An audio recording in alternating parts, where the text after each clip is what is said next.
Buen día, estimada licenciada. Mi nombre es Kevin Coimbra Puma. Soy postulante a la licenciatura de la carrera de Relaciones Internacionales.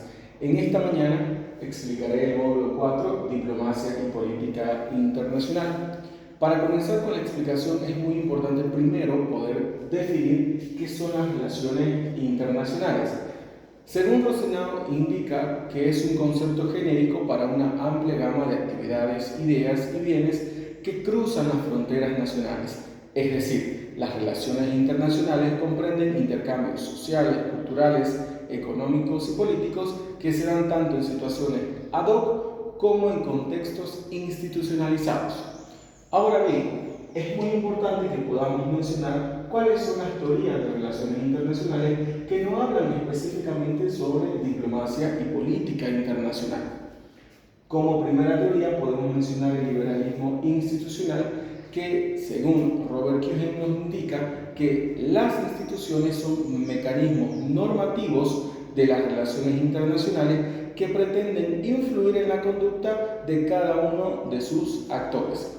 Según Robert Kuchen, en el liberalismo institucional nos indica que las instituciones internacionales pueden ser concebidas en tres formas o tres maneras. La primera de ellas son las organizaciones intergubernamentales, que se conforman por organismos internacionales creados por gobiernos nacionales cuya instancia es netamente burocrática, formal, con estabilidad temporal, basadas en normas específicas y precisas para poder regular dicho organismo. Como segunda institución internacional que nos indica Robert Kuchen, menciona los regímenes internacionales. ¿En qué consiste? Son reglas institucionalizadas con menor formalidad y con mayor flexibilidad respecto a las organizaciones intergubernamentales que mencionamos hace un momento, dada que las normas que se dan en estos regímenes internacionales no son obligatorias. ¿Qué quiere decir? Que los regímenes internacionales implican obligaciones, pero estas obligaciones no son de carácter vinculante. Como tercer punto tenemos las convenciones. Las convenciones son las instituciones internacionales con menor formalismo y por ende la de menor interés por parte de las instituciones. Cuando hablamos sobre el realismo es muy importante hablar sobre el realismo clásico. En este caso tenemos a dos de sus grandes exponentes que son Thomas Hobbes y Hans Morgenthau. Ambos obviamente han concebido que el Estado es el principal actor de las relaciones internacionales. Los Estados son racionales y unitarios y conciben que el sistema internacional es anárquico por naturaleza y el poder es el único medio para controlarlo. Por lo tanto, ambos autores conciben en que los Estados necesitan adquirir capacidades militares suficientes para inhibir cualquier ataque ante un enemigo potencial. Mencionan también que los Estados no pueden delegar su tarea de seguridad a organizaciones internacionales o al derecho internacional. Los países que recurren a la diplomacia para influir en las decisiones de otros Estados no están obviamente permitidos. Y las medidas unilaterales que conciben cada uno de los Estados que conciben la teoría realista como propia, indica que son más efectivas que las decisiones multilaterales. Como tercera teoría mencionamos al constructivismo social.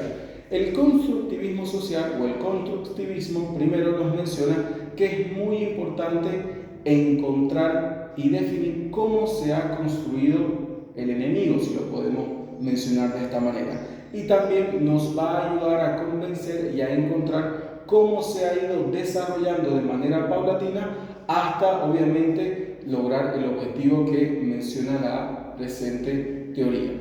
¿Cuáles son las premisas básicas que tiene el constructivismo social? Indica que las estructuras relevantes de las relaciones internacionales son intersubjetivas. Menciona también que las estructuras sociales se componen de tres elementos: entendimientos intersubjetivos, normativos, recursos materiales y la práctica.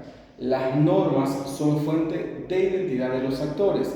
Las identidades generan y moldean los intereses de los actores y los agentes y las estructuras se construyan de manera mutuamente y de manera conjunta.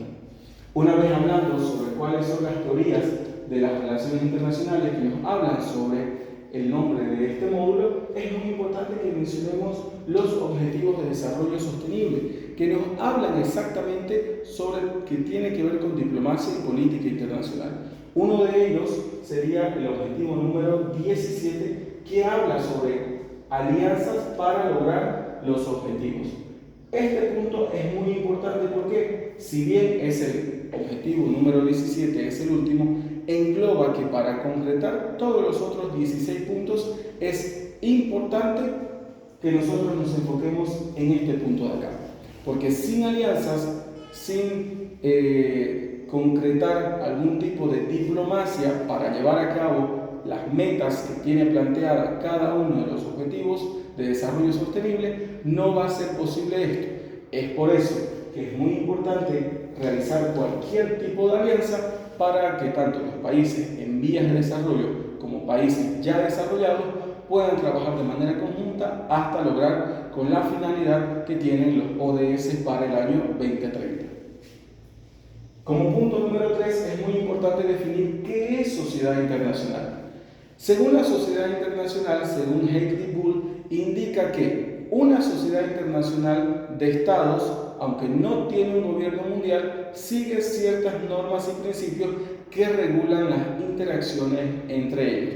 Es decir, que la sociedad internacional son todas las normas que engloban a cada uno de los estados para que obviamente estos puedan tener una conducta que pueda llegar a construir una tranquilidad para todo lo que viene a ser el sistema internacional. Ahora, hablando netamente del sistema internacional, es muy importante que nosotros mencionemos que el sistema internacional, según Wallerstein, indica que el sistema internacional es un sistema capitalista mundial caracterizado por divisiones económicas y desigualdades estructurales. Sin embargo, indica que el sistema mundo o el sistema internacional tiene un centro, tiene una semiperiferia y tiene una periferia, y estas divisiones influyen en las relaciones internacionales. Si bien este autor indica que el sistema internacional está dividido en 3 partes, lo cual concibe que no exista un sistema internacional de manera homogénea. Hay otros conceptos o otros autores que indican y definen que un sistema internacional es la lucha de cuál de los estados desea tener mayor supremacía de poder con respecto a otro en el contexto que cada uno de los estados está influyendo en la toma de decisiones. ¿Qué es orden internacional? Cuando nosotros hablamos de orden internacional, tenemos que mencionar a uno de los autores que mencionaba justamente esto. Kuhn y Joseph Nye desarrollaron la teoría de la interdependencia, indicando que el orden internacional se caracteriza por la interdependencia económica y política entre los estados, lo que limita las posibilidades de un conflicto armado y promueve formas mucho más sutiles de la cooperación. ¿Qué quiere decir? Que mientras exista una interdependencia de manera homogénea para que ambos estados o los estados puedan ayudarse o puedan cooperarse de manera mutuamente, el orden internacional se va a mantener de una manera equilibrada. Sin embargo, si uno de los estados rompe con el orden internacional, va obviamente a causar una imperfección y una ruptura de manera colectiva con el orden internacional, causando que hasta el último país en la cadena de la toma de decisiones o participación en el sistema internacional se vea afectado. Es por eso que en el orden internacional es muy importante que mencionemos 3 áreas muy importantes. Por ejemplo, la unipolaridad. Cuando hablamos nosotros de la unipolaridad, es un Estado ejerce su poder o su influencia sobre los demás estados en el sistema internacional, causando que el orden internacional sea obviamente regido por este estado unipolar. Cuando hablamos sobre la bipolaridad, estamos hablando que dos estados ejercen de manera paulatina su influencia sobre diferentes estados en la toma de decisiones como en factores políticos, económicos y sociales, lo cual hace que el orden internacional obviamente se encuentre dividido y no se puede encontrar de una manera homogénea para lograr un fin común. Cuando hablamos de la multipolaridad, existen ya diferentes polos de poder, los cuales hacen que el orden internacional obviamente no continúe siendo homogéneo, sin embargo, existan diferentes tipos de opiniones, lo cual hace que exista un sistema internacional mucho más enriquecido con diferentes tipos de opiniones. Sin embargo, a la hora de la toma de decisiones por la multipolaridad se encuentran en discrepancias al momento de decidir sobre puntos controversiales para mantener el orden en el sistema internacional.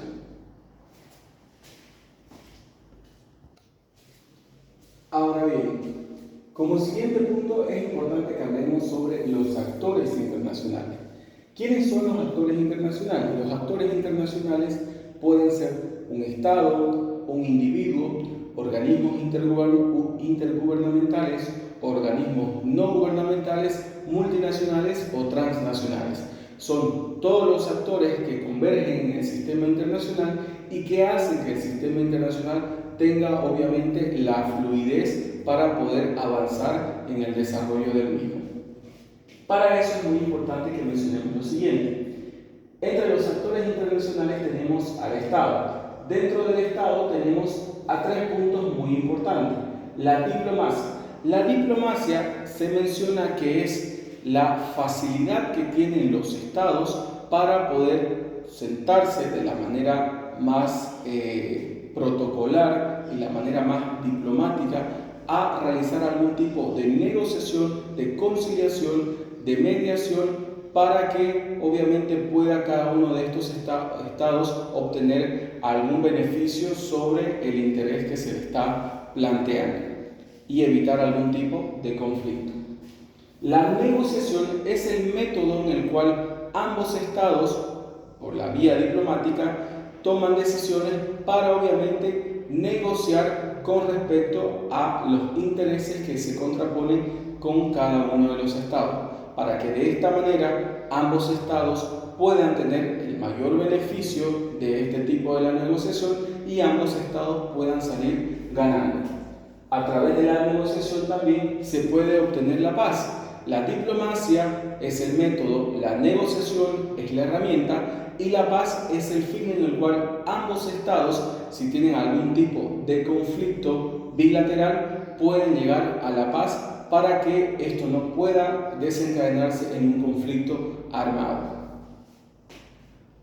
El siguiente punto son las organizaciones intergubernamentales.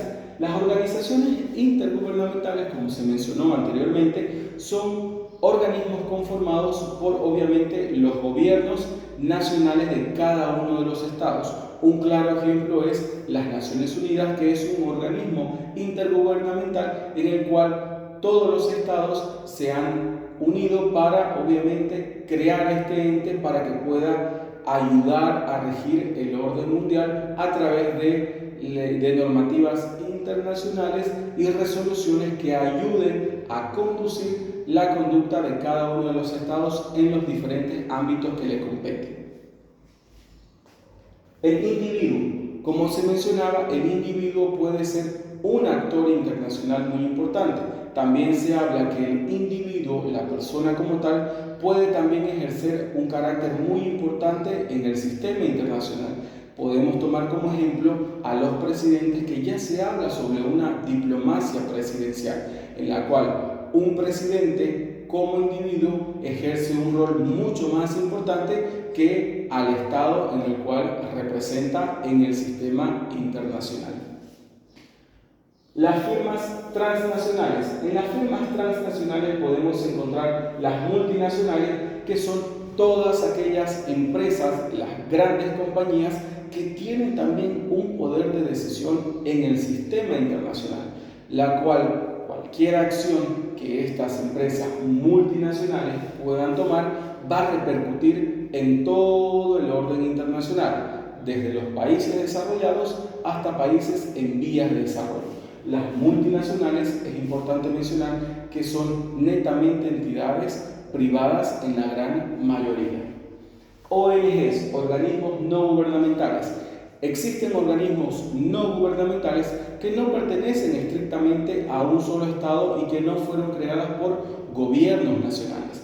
Los organismos no gubernamentales son organismos específicos enfocados en actividades en concretas para obviamente poder tener un objetivo en común. Podemos tomar en cuenta como Greenpeace, que está enfocado en medio ambiente, Save the Children, que está enfocado en los derechos humanos netamente de los niños y jóvenes, y otras ONGs también que están abocadas en diferentes áreas que comprenden todo lo que viene a ser el sistema internacional. La opinión pública internacional. Hoy por hoy la opinión pública es un actor muy importante. Con el auge de las redes sociales, la opinión pública internacional se ha hecho que las decisiones se tomen en el minuto y sean publicadas en cuestiones de segundos por los presidentes, como se mencionó anteriormente, quienes tienen mayor influencia que el Estado mismo en el cual representan. Hoy por hoy, tanto las redes sociales como los medios de comunicación masivos ya son parte también de un sistema de parte de los actores internacionales que cualquier opinión, cualquier artículo, cualquier información que ellos puedan indicar a la opinión pública, esto genera cambios trascendentales en el orden internacional.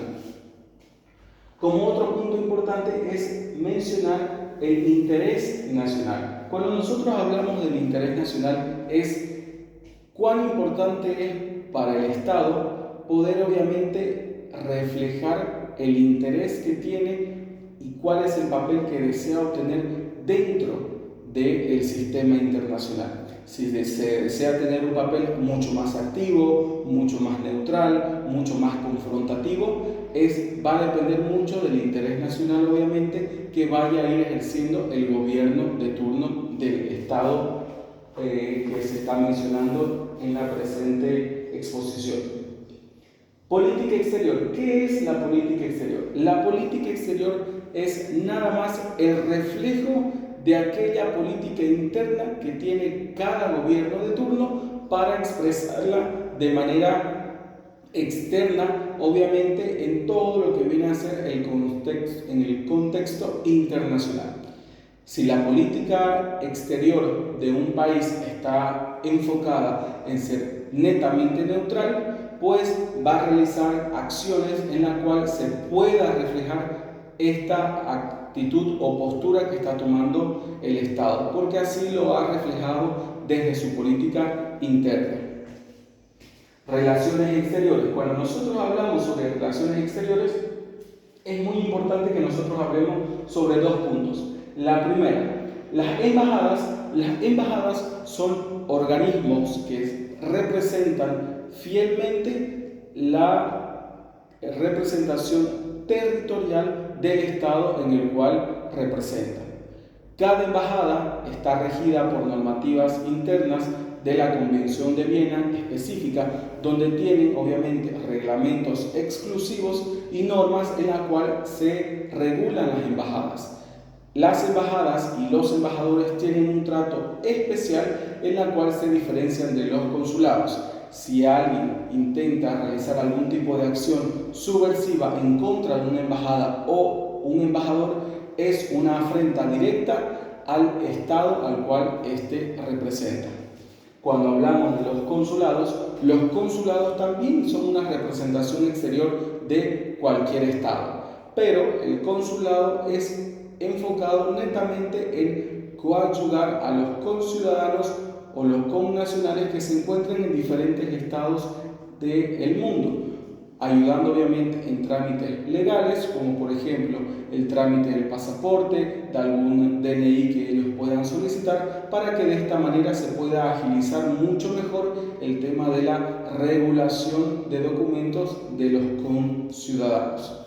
Sin más que decir, esto fue la explicación del módulo número 4 de Diplomacia y Política Internacional. Mi nombre es Kevin Coimbra y soy postulante a la carrera de Relaciones Internacionales. Gracias.